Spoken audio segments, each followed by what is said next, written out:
Halo pemirsa GPR TV dari Sabang sampai Merauke, dari Miangas hingga Pulau Rote. Bertemu lagi bersama saya Mona Zarinisa dalam program Kominfo Newsroom.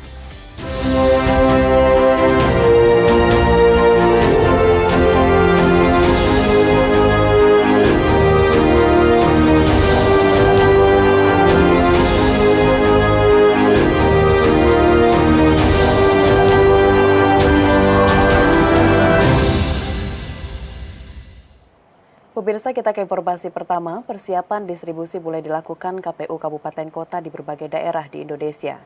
Tak hanya itu, simulasi alur pencoblosan dan pemantapan kelompok penyelenggara pemungutan suara juga dilakukan sebulan jelang pencoblosan pemilu pada 14 Februari mendatang.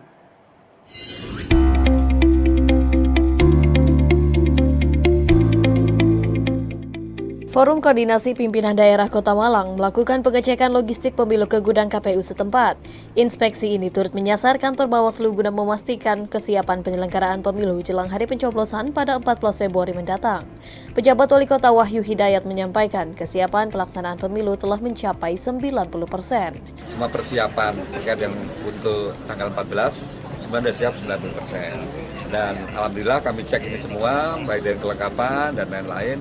Memang 90% itu kemarin ada satu logistik yang belum diterima, belum dikirim, jadi belum bisa di packing. Tapi alhamdulillah ini sudah ada, sudah diterima, dan hanya tinggal di packing aja jadi satu. Sementara itu, Komisi Pemilihan Umum Kota Mataram, Nusa Tenggara Barat menggelar simulasi pelaksanaan pemilihan umum dengan melibatkan 200 orang pemilih terdaftar.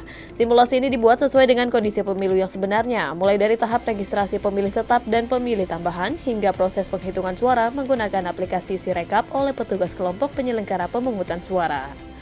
Ketua KPU Kota Mataram Husni Abidin menyampaikan bahwa simulasi ini akan menguatkan peran dan kapasitas petugas TPS dalam memberikan layanan, termasuk memastikan alur pemungutan dan penghitungan suara berjalan sesuai dengan prosedur yang berlaku.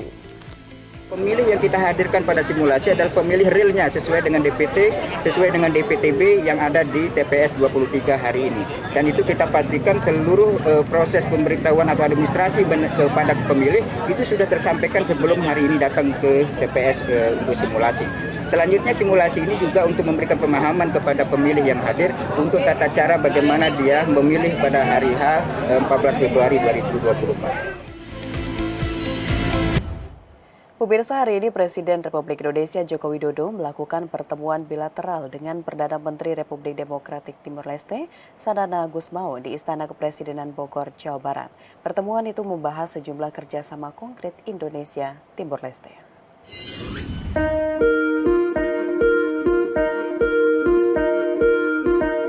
Presiden Joko Widodo menerima kunjungan Perdana Menteri Republik of Democratic Timor Leste, Sanana Gusmao, di Istana Kepresidenan Bogor, Jawa Barat. PM Sanana dan rombongan tiba di Istana Kepresidenan Bogor sekitar pukul 9 waktu Indonesia Barat. Kedatangan PM Timor Leste diiringi oleh marching band, pasukan berkuda, serta pasukan berpakaian nasional dari Pas Pampres. Kedatangan PM Sanana langsung disambut hangat oleh Presiden Joko Widodo yang telah menunggu di halaman depan istana. Dalam pertemuan tersebut, Presiden mengungkapkan hubungan antar kedua negara semakin erat. Kunjungan ini juga merupakan kehormatan bagi Indonesia menerima kunjungan resmi pertama PM Sanana Gusmao sejak dilantik pada Juli 2023 lalu. Presiden mengungkapkan beberapa hal yang dibahas dalam pertemuan, mulai dari penyelesaian perundingan perbatasan kedua negara, peningkatan kerjasama ekonomi, infrastruktur telekomunikasi, hingga mendukung keanggotaan penuh Timor Leste di ASEAN.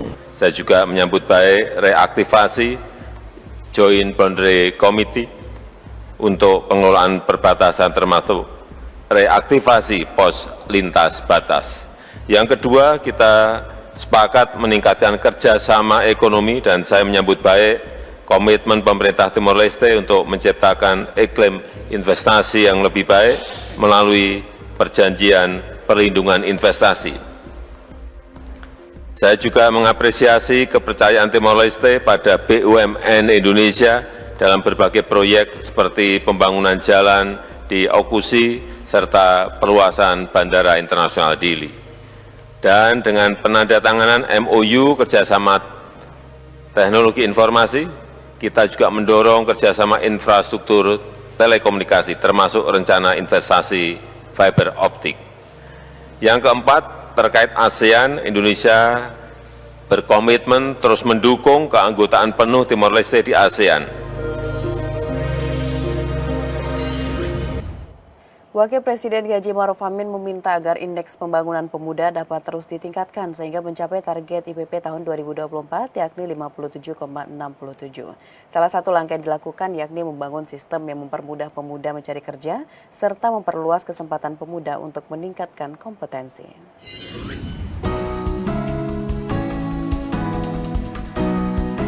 Wakil Presiden K.H. Ma'ruf Amin sekaligus Ketua Pengarah Koordinasi Nasional Penyelenggaraan Kepemudaan ketika memimpin rapat tingkat menteri atau RTM pelaksanaan koordinasi lintas sektor penyelenggara layanan kepemudaan di Istana Wakil Presiden Jakarta. Pada Kamis 25 Januari kemarin meminta agar indeks pembangunan pemuda dapat terus ditingkatkan sehingga mencapai target tahun 2024 yakni 57,67. Indeks Pembangunan Pemuda atau IPP merupakan indeks komposit yang memberikan gambaran terhadap pembangunan individu, pembangunan penghidupan dan kesejahteraan, dan partisipasi dalam berbagai bidang kehidupan dari pemuda secara nasional. Pada tahun 2023, IPP mengalami kenaikan sebanyak 2 poin, yakni sebesar 53,33. Sementara itu, jumlah pemuda yang menganggur didominasi oleh pemuda berusia mencari kerja. Oleh karena itu, untuk meningkatkan IPP, Kementerian Ketenagakerjaan juga mengambil andil untuk upaya membangun sistem untuk mempermudah pemuda mencari kerja serta memperluas kesempatan pemuda untuk meningkatkan kompetensi. Di 2023 ini ada peningkatan. Yang di 2022 itu 53 ya. Koma sekian sekarang sudah mencapai 55. Indeksnya ada naik. Memang ada beberapa indeks yang memang masih belum mencapai 50%. Itu karena itu perlu ada. Kita untuk 2024 itu indeksnya kita harapkan menjadi 57, sekian. Ini diharapkan ya 50 ini bisa tercapai. Dengan catatan ada beberapa misalnya di ketenagakerjaan ya, kesempatan kerja memang tadi disampaikan sudah ada peningkatan sebenarnya itu masih di bawah 50 tapi sudah ada peningkatan. Kemudian kepemimpinan ya itu juga ini yang akan kita kejar.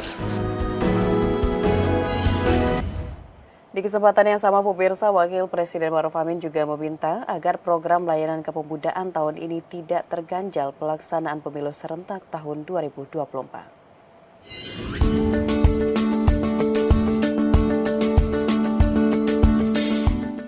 Wakil Presiden K.H. Ma'ruf Amin menginstruksikan kepada para menteri yang hadir pada rapat tingkat menteri pelaksanaan koordinasi lintas sektor penyelenggaraan layanan kepemudaan di Istana Wakil Presiden Jakarta agar program layanan kepemudaan tahun ini tidak terganjal pelaksanaan pemilu serentak 2024.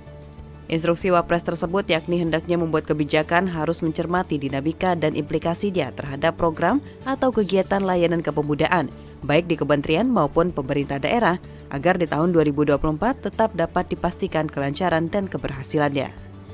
Perlu juga kita ingat bahwa program kegiatan layanan kepemudaan di tahun 2024 akan dilaksanakan bersamaan dengan kegiatan pemilu dan pilkada serentak. Saya minta juga dicermati dinamika dan implikasinya terhadap program kegiatan layanan kepemudaan. Jangan sampai kemudian ini semuanya tidak terlaksana karena masalah pemilu dan pilkada. Baik di kementerian maupun di pemerintah daerah, supaya tahun 2024 ini tetap dipastikan kelancaran dan keberhasilannya. Ini jangan sampai pemilu pilkada ini membuat program ini tidak bisa dilaksanakan dengan baik. Dalam kegiatan tersebut, Wapres pun meminta para menteri terkait untuk melaporkan kesiapan dan komitmen masing-masing dalam mendukung pelaksanaan koordinasi strategis lintas sektor penyelenggaraan pelayanan kepemudaan. Pemirsa, usai jeda pariwara, kami akan kembali dengan informasi lainnya. Tetaplah bersama Kominfo Newsroom.